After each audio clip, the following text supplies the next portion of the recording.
नमस्कार दोस्तों। आज हम लोग बात करेंगे क्या डिजिटल या ऑनलाइन शिक्षा भारत के शिक्षा और शिक्षक को बर्बाद करने की साजिश है।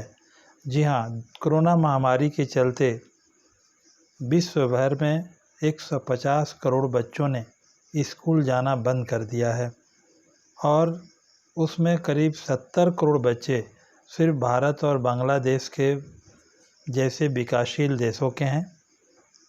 विशेषज्ञों का कहना है कि 33 करोड़ बच्चे सिर्फ भारत के स्कूल जाना बंद किए हैं और सबसे इसका जो बुरा असर हुआ है वह बहुजन समाज के बच्चों पर हुआ है, यानी गरीब बच्चों पर और लड़कियों पर इसका खासा असर पड़ा है। क्योंकि इनके पास जो है ऑनलाइन शिक्षा पाने के संसाधन मौजूद नहीं हैं। एक तरफ जो है सिर्फ 10% ही बच्चों के पास भारत में ऑनलाइन शिक्षा की सुविधा है। ये देखा जा रहा है कि कोरोना के महामारी के चलते जब इसमें ढील दी गई है तो दुनिया भर के स्कूल खुलने लगे हैं। जैसे डेनमार्क में, फ्रांस में, न्यूजीलैंड में स्कूल खुलने लगा है और इस नियम में ढिलाई के चलते छात्रों की संख्या बढ़ी है। लेकिन इसी भारत में क्या यह सब कुछ देखने को मिल रहा है कि शिक्षा में कोरोना के चलते जो बच्चों को नुकसान हुआ है उसके लिए भारत सरकार कौन सा कदम अपना रही है। हाँ, ब्रिटेन में ये देखा गया है कि ब्रिटेन की सरकार ने बच्चों के शिक्षा में हुए नुकसान के लिए 3220 करोड़ का पैकेज लाई है और उसका नाम दिया है नेशनल टेरिटोरिंग प्रोग्राम। उसके चलते स्कूलों में ग्रेजुएट्स शिक्षकों की बहाली होगी और ये शिक्षक पूर्णकालिक होंगे, यानी होल टाइमर होंगे, जो बच्चों को पढ़ाएंगे। तो अमेरिका की सरकार ने, खास करके ट्रंप महोदय जो अमेरिका के राष्ट्रपति हैं, उन्होंने ऐलान कर दिया है कि यदि सितंबर में स्कूल नहीं खुलेगा तो उन स्कूलों के फंडिंग को रोक दी जाएगी, अनुदान को रोक दिया जाएगा। दोस्तों, यह जो ऑनलाइन शिक्षा दी जा रही है, यह ऑनलाइन शिक्षा कहीं न कहीं शिक्षा को गर्त में ले जाने की साजिश है। क्योंकि ये हम लोग देख रहे हैं कि जब शिक्षक क्लास में होते हैं तो बच्चे उनके तरफ फेस टू फेस, आँख में आँख डाल करके बात को सुनते हैं, सीखते हैं और फिर प्रैक्टिकल पेपर के लिए स्कूल कॉलेजों का खोलना बेहद ज़रूरी होता है।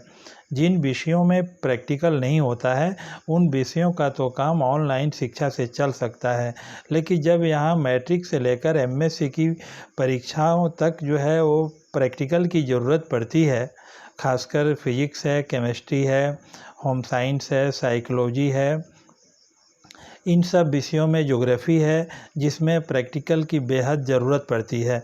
सिर्फ ऑनलाइन के द्वारा ये शिक्षा की गाड़ी को आगे नहीं बढ़ाया जा सकता है। और दोस्तों, शिक्षक के सामने जब बच्चा प्रैक्टिकल करता है तो उसमें हुए किसी तरह के भूल सुधार को शिक्षक जो है खुद सुधारते हैं। और हम लोगों के यहाँ शिक्षा का स्तर यूं ही बहुत नीचे चला गया है और सरकार जो है इसके प्रति कितना जागरूक है, जो पिछले सालों में जो शिक्षा का बजट आया उससे हम पता कर सकते हैं। यानी हम बात करेंगे 2014-15 में अध्यापकों के प्रशिक्षण के लिए 1158 करोड़ का बजट था, जो 2016 में 916 करोड़ कर दिया गया, यानी कटौती कर दी गई। फिर 2017 में 817 करोड़ का बजट आया तो 2018 में 871 करोड़ का आया। लड़कियों के प्रोत्साहन की राशि के लिए 2017-18 में केंद्र सरकार ने 320 करोड़ रुपये का प्रावधान किया, तो फिर 2018-19 में इसको घटाकर 256 करोड़ कर दिया गया। मैं ये पूछना चाहूँगा, जो भारत के पढ़े लिखे लोग हैं, प्रोफेसर हैं, बुद्धिजीवी वर्ग के लोग हैं, कि शिक्षा में केंद्र का बजट में कटौती करना क्या शिक्षा को आगे ले जाने की साजिश है या पीछे ढकेलने की साजिश है। 2013-14 में कुल भारत के जीडीपी का 3.1% जो है शिक्षा पर खर्च हुआ, तो वहीं 2017-18 में कुल जीडीपी का, यानी सकल घरेलू उत्पाद का 2.7% खर्च किया गया, यानी कटौती कर दी गई।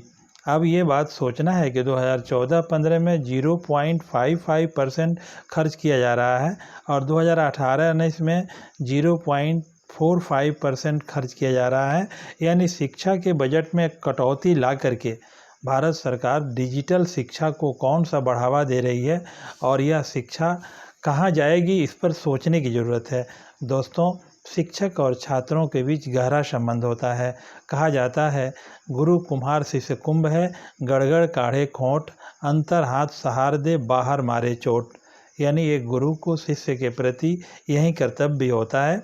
हम एक घटना को याद दिलाएंगे। 1994 में भारत के राष्ट्रपति डॉक्टर शंकर दयाल शर्मा जी थे और जब वो मस्कत की राजधानी ओमान गए तो ओमान का राजा खुद उन्हें रिसीव करने के लिए हवाई अड्डे तक पहुंचे थे। और यूं ही नहीं, जहां पर उनका सीट था हवाई जहाज़ में, जहां पर सीट था तो वो जहाज़ के सीढ़ी से नीचे नहीं उतरे, बल्कि वहां के राजा ने उनके सीट तक जाने के लिए स्पेशल सीढ़ी बनाई थी और उसी सीढ़ी से उतरे। और कहा जाता है कि मस्कत के राजा ने उस कार को खुद अपने हाथ से ड्राइव किया, जिस कार पर बस डॉक्टर शंकर दयाल शर्मा जो भारत के राष्ट्रपति थे वो बैठे हुए थे। लेकिन जब पत्रकारों ने उन्हें पूछा कि आप मस्कत के राजा हैं और आपने सारे प्रोटोकॉल को तोड़ करके आप एक राष्ट्रपति को लेने के लिए खुद चले गए और वहाँ भी आपने खुद कार ड्राइव किया अपने हाथों से, तो मस्कत के राजा ने कहा कि जब मैं भारत के पुणे यूनिवर्सिटी में पढ़ता था तो उस समय डॉक्टर शंकर दयाल शर्मा मेरे प्रोफेसर हुआ करते थे, इसलिए पहले वो मेरे गुरु हैं और बाद में वो भारत के राष्ट्रपति हैं। दोस्तों, एक शिक्षक का कदर ये होता है। लेकिन वर्तमान डिजिटल जो शिक्षा है, ऑनलाइन शिक्षा है, वह इस गुरु शिष्य के संबंध को बिल्कुल बिगाड़ने की एक साजिश है। और हम आपसे हाथ जोड़ के निवेदन करेंगे कि इस तरह की शिक्षा का बहिष्कार होना चाहिए और वैसी शिक्षा जो आज दुनिया के पैमाने पर दी जा रही है और आज भी ब्रिटेन, अमेरिका, फ्रांस जैसे देशों में शिक्षा और शिक्षक और शिष्य के बीच गहरा संबंध देखा जा रहा है और पढ़ाई के परंपरागत तरीक़े को ही अपनाया जा रहा है। इतना ही कह करके मैं अपने वाणी को विराम देता हूँ और मैं आपसे करबद्ध याचना करता हूँ कि मेरे बातों पर को विचार करें और अपना भी सुझाव सरकार तक भेजें और मेरे बातों को विचार करके मुझे भी सही समय पर सही सुझाव और सलाह दें। इन्हीं बातों के साथ मैं पुनः आपको नमस्कार करता हूँ। जय भारत का संविधान।